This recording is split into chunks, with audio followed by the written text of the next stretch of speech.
என்ன வடகொரியால இனிமேல் இவங்க தான் பதவியேற்க போறாங்களா? இனிமேல் எல்லாருமே அங்க போய் விசிட் பண்ணி பார்க்கலாமா? எந்த ரூல்ஸ் அண்ட் ரெகுலேஷனும் இருக்காதா? அந்த நாட்டு மக்களுக்கு இனிமேல் சுதந்திரம் தானா?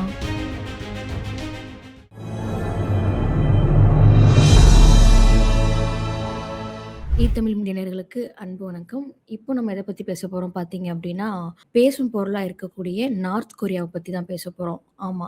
ஸோ அந்த கொரியா நாட்டோட சேர்ந்த பிரசிடென்ட் பார்த்தீங்க அப்டின்னா, கிம் ஜாங் உன். அவர் பார்த்தீங்க அப்டின்னா 3ஆம் தலைமுறையா அந்த நாட்ட கையாண்டு வந்துட்டுருக்காரு. அதுக்கு முன்னாடி அவங்க தாத்தா அண்ட் அதுக்கப்புறம் அவங்க அப்பா இவங்க. இவர் பார்த்தீங்க அப்டின்னா சுவிட்சர்லாண்ட்ல தான் படிச்சிருக்காரு. அண்ட் இந்த கண்ட்ரியோட பையன் தான் அப்டிங்கிறது தெரியாமயே அங்க படிக்க வச்சிருக்காங்க. அப்டிங்கிற மாரி சொல்லப்படுது. ஆனா எந்த அளவுக்கு உண்மைங்கிறது அது தெரியல. அந்த நாட்டு மக்கள் பயப்படுற அளவுக்கு நம்ம அதர் கண்ட்ரீஸ் பீப்புள்ஸும் பயப்படுவாங்க. ஏன் அப்படின்னு பார்த்தீங்க அப்படின்னா, அந்த நாடுங்களுக்கும் ரூல்ஸ் அண்ட் ரெகுலேஷன் அவ்ளோ இருக்கு. ஏன் அப்படி சொல்லுது அப்படின்னா, உங்களுக்கே தெரியும். நெறைய டைம் பார்த்தீங்க அப்படின்னா, அந்த நாட்ட விசிட் பண்ணி சுற்றுலா தலமா போய் பார்க்கலாம் அப்படிங்கிறதுக்கு ரொம்ப பயப்படுவாங்க. பெரிய பெரிய ஆக்டர்ஸ் கூட இருக்கட்டும். நெறைய பேர் பயப்பட தான் செய்வாங்க. ஏன் அப்படின்னா, அந்த நாட்டோட ரூல்ஸ் அண்ட் ரெகுலேஷன் அப்படி. ஏன்னா, அங்க உள்ள போறதுக்கே அவ்ளோ ரூல்ஸ் அண்ட் ரெகுலேஷன் இருக்காம். எத பண்ணணுங்கிறத கூட, எத பண்ணக்கூடாது அப்படிங்கிற ரெகுலேஷன் தான் அதிகமா இருக்கு. அப்படிங்கிற மாரி சொல்லப்படுது. ஆனா அது மட்டும் இல்லாம நார்மலாவே சவுத் கொரியால போகறதுக்கே நெறைய ரூல்ஸ் அண்ட் ரெகுலேஷன் இருக்கு. அங்கேயே அவ்வளோ சீக்கிரம் போ முடியாது. அப்படிங்கிறப்போ நார்த் கொரியாவ விசிட் பண்ணணும்னா அவ்வளோ சீக்கிரம் பார்க்க முடியுமா? கண்டிப்பா முடியாது.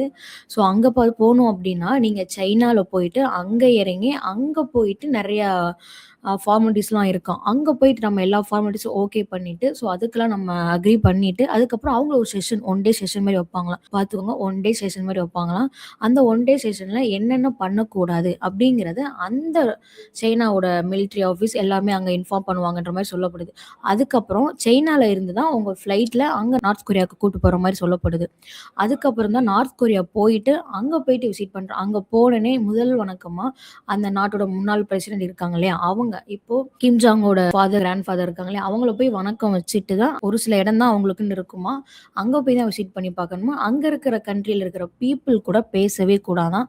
அது மட்டும் இல்லாம வெளிநாட்டுல இருந்து போற அந்த நாட்டுக்கு போனோம் அப்படின்னா, நம்ம நாடு சம்மந்தப்பட்ட புக்ஸ் அண்ட் எனி மொபைல்ஸ் இந்த மாரி எதுவுமே எடுத்துட்டு போகக்கூடாது. அதே மாரி அவங்கள ஃபோட்டோ எடுக்கணும். அந்த சிலைய வந்து பார்த்தீங்க அப்படின்னா, கிம் ஜாங் உன் சிலை அண்ட் அவங்க ஃபாதர் அண்ட் கிராண்ட் ஃபாதர் சிலைலாம் இருக்குல்ல, எல்லா இடத்துலயுமே அது இருக்குமா. அண்ட் அவரோட தாத்தா சிலை மட்டுமே 34,000 சிலை இருக்காம். அங்க போய் நம்ம ஏதாவது ஃபோட்டோ எடுக்கிறோம் அப்படின்னா, அந்த சிலைய ஃபுல்லா தான் ஃபோட்டோ எடுக்கணும் அப்படிங்கிற மாரியும் சொல்லப்படுது. அது ஒரு டைம்ல பார்த்தீங்கன்னா, நியூஸ் கூட வந்துச்சு. அந்த இதுல ஒரு ரிப்போர்ட்டர் ஒருத்தர் அங்க போய் பாதி ஃபோட்டோ எடுத்து ஏதோ போட்டு அனுப்பிச்சதுக்கு, அவர கூப்ட்டு போயிட்டு நார்த் கொரியால கம்ப்ளைண்ட் பண்ணி 15 ஆண்டு சிறை தண்டனை அவருக்கு குடுத்துருக்காங்க. அதனால அவருக்கு மூளை பாதிக்கப்பட்டு, அவர் 15 வருஷம் சிறை தண்டனைக்கு அப்புறம் ரிட்டர்ன் அமெரிக்காவுக்கு போறப்போ 6 நாள்ல அவர் ரிட்டர்ன் அமெரிக்கா ரீச் ஆனதுக்கப்புறம் இறந்திருக்காரு. ஆனா, ஒருவேள அங்க போய் அவருக்கு நெறைய மென்டல் ரீதியான டார்ச்சர் குடுத்துருக்கப்படும் அப்டின்ற மாரி சொல்லப்படுது. இது என்னங்க பாகிஸ்தான் படோட ரொம்ப மோசமா இருக்கும் போல. அப்டிதான் இருக்கு. அது மட்டும் இல்ல, அங்க மேரேஜ் ஆகாத பொண்ணுங்களுக்கு பார்த்தீங்க அப்டின்னா, ஷார்ட் ஹேர் தான் வைக்கணுமா. மேரேஜ் ஆன கேர்ள்ஸ் மட்டும் தான் லாங் ஹேர் வைக்கணுமா. அதே மாரி 25 டூ 28 ஹேர் ஸ்டைல் பசங்களுக்கு இருக்குமா. அந்த ஹேர் ஸ்டைல் தான் வச்சுக்கணுமா. அது அந்த நாட்டோட பிரசிடென்ட்டோட ஹேர் ஸ்டைல் வைக்கவே கூடாதாம். அது மட்டும் இல்லாம 5 வருஷத்துக்கு ஒரு வாட்டி அங்க எலக்ஷன் நடக்குமா. அந்த 5 வருஷத்துக்கு ஒரு வாட்டி அன்அப்போஸ்ட் அவர் ஒருத்தர் பேர் தான் இருக்கும். அந்த ஒருத்தருக்கு போய் வாக்கு போட்டு வர மாரி தான் இருக்கும். அது மட்டும் இல்லாம அந்த நாட்ல இப்ப நம்ம எப்படி Play Storeல போய் ஒரு ஆப் இன்ஸ்டால் பண்றோம். அங்க அந்த மாரிலாம் இல்ல. பிசிக்கல் ஷாப் இருக்கும். ஃபார் எக்ஸாம்பிள் எஸ்பிஐ பேங்க் போறோம் அப்டின்னா, அங்க போயிட்டு ஒரு சிலது கேட்பாங்க நம்ம குடுப்போம் இல்லையா? அந்த மாரிலாம் இல்லையாங்க. அங்க போயிட்டு நம்ம ஆப் இன்ஸ்டால் பண்ணோம்னா, அங்க ஒரு கவர்ன்மெண்ட் ஆஃபீஸரோட இந்த வம்சாவளில இருக்கிறவங்க தான் அங்க போய் பண்ற முடியும் அப்டின்ற மாரி சொல்லப்படுது. அதுவும் எந்த அளவுக்கு உண்மைங்கிறது தெரியல. பட் அங்க போயிட்டு நம்ம எல்லா ரூல்ஸ் அண்ட் ரெகுலேஷன் கரெக்ட்டா ப்ராப்பரா வச்சிருக்கோமா அப்படிங்கிறத அனுமதி ஒரு சில ஆப் மட்டும் தான் அங்க இன்ஸ்டாலும் பண்ண முடியுங்கிற மாரி சொல்லப்படுது. அது மட்டும் இல்லாம அங்க வந்து கார் யாராலயும் ஓட்ட முடியாது. மிலிட்டரியில இருக்கிறவங்க, கவர்மெண்ட்ஸ் அவங்க மட்டும் தான் ஓட்ட முடியும். 25% பீப்பிள் மட்டும் தான் கார் ஓட்ட முடியும்னு சொல்லப்படுது. அது மட்டும் இல்லாம பொண்ணுங்களுக்கு ஷார்ட் ஸ்லீவ்லெஸ் டாப் இந்த மாரி எதுவுமே அலோட் கிடையாது. அண்ட் ஜீன் அலோடே கிடையாதாம். ஒரு சில கலர்ஸ் மட்டும் தான் அந்த ட்ரெஸ் கோட் தான் யூஸ் பண்ற மாரி இருக்குமாம். அண்ட் அங்க பார்த்தீங்க அப்படின்னா 2, 3 சேனல் 2 சேனல் தான் இருந்துச்சு. இப்போ பார்த்தீங்கன்னா 3 சேனல் இருக்கு. அந்த 3 சேனலுமே கிம் ஜாங் உன் அவரோட வீடியோஸ் மட்டும் தான் அந்த உள்நாட்டுல இருக்கிற அந்த சேனல்ல நடக்குமா. ஏன்னா, அங்க நடக்கிற சேனலா இருக்கட்டும், அந்த ஆர்டிகிள்ஸா இருக்கட்டும், எல்லாமே அந்த உள்நாட்டு கவர்ன்மெண்ட் அலோட் படி தான் நடக்குமா. அது மட்டும் இல்லாம இந்த கிம் ஜாங் உன் பார்த்தீங்கன்னா, இப்போ ரீசென்ட்டா பார்த்தீங்கன்னா, போற எல்லா கவர்ன்மெண்ட் மீட்டிங்கா இருக்கட்டும், எல்லா இதுக்குள்ளயும் பார்த்தீங்கன்னா, அவரோட பொண்ண கூப்ட்டு போயிட்டு அட்டெண்ட் பண்ற மாரி சொல்லப்படுது. 3 ஜெனரேஷன் ஆண் ஆதிக்கம் இருந்துச்சு. இப்போ அடுத்த ஜெனரேஷனான அவங்க பொண்ண பார்த்தீங்க அப்டின்னா, கிம்ஜி ஏ அப்படிங்கிற பொண்ணு. அந்த பொண்ணுக்கு பார்த்தீங்கன்னா, ஏஜ் 13 தான். 13 வயசு பொண்ணு. ஸோ பதவிக்கு ஏற்க போறாரா? அப்படிங்கிறது கேள்விக்குறியா இருக்கு. ஏன் அப்டின்னா, அவருக்கு ஏதோ ஹெல்த் இஷ்யூங்கிற மாரி சைனாலேருந்து தகவல் வெளில வந்திருக்கு. அதிகாரப்பூர்வமா வரல. பட் ஆனா தகவல் வெளிய வந்திருக்கு. 3 டைம் பார்த்தீங்கன்னா, ஆணாதிக்கம் இருந்துட்டு, இப்போ பார்த்தீங்கன்னா, ஒரு பொண்ண கூட்டு வருவாரா? அப்படிங்கிறது கேள்விக்குறியா தான் இருக்கு.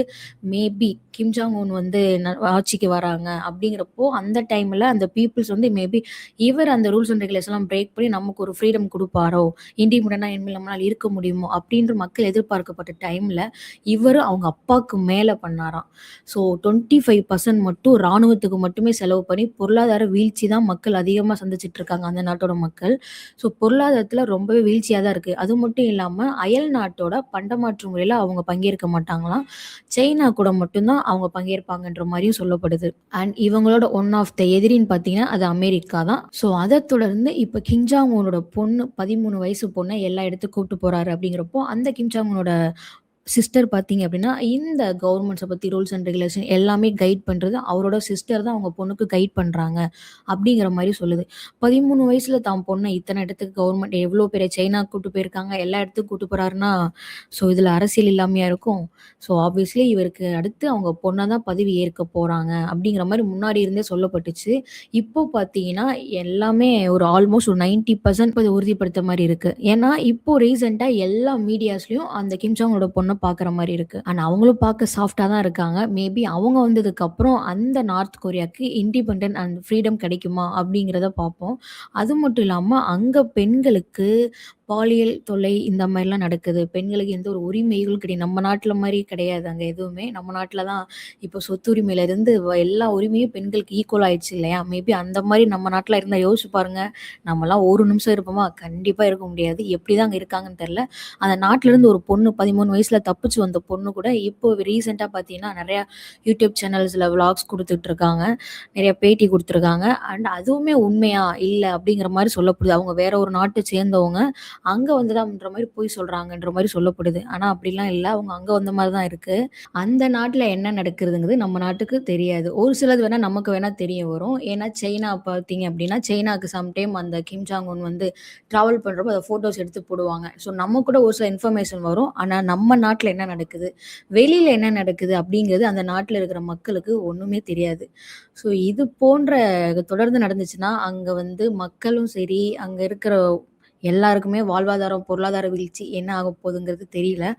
சரி ஓகே. அந்த பொண்ணு இப்போ மேபி பதவிக்கு வந்தா அப்டின்னா, என்ன நடக்குங்கிறது தெரியல. மேபி காட் கிரேஸ் அவங்க வந்தாங்க அப்டின்னா, எப்படி அவங்க அப்பா மாரி ஆட்சி நடத்துவாங்களா? இல்ல இவங்க வந்து நல்ல ஒரு ஃப்ரீடம், நல்ல ஒரு ஆட்சி நடத்துவாங்கங்கிறத பார்ப்போம். இது போன்ற செய்திகளை நீங்க பார்க்கணும் அப்டின்னு நெனச்சீங்கன்னா, தமிழ் மீடியாவ சப்ஸ்கிரைப் பண்ணுங்க. தொடர்ந்து பேசுவோம்.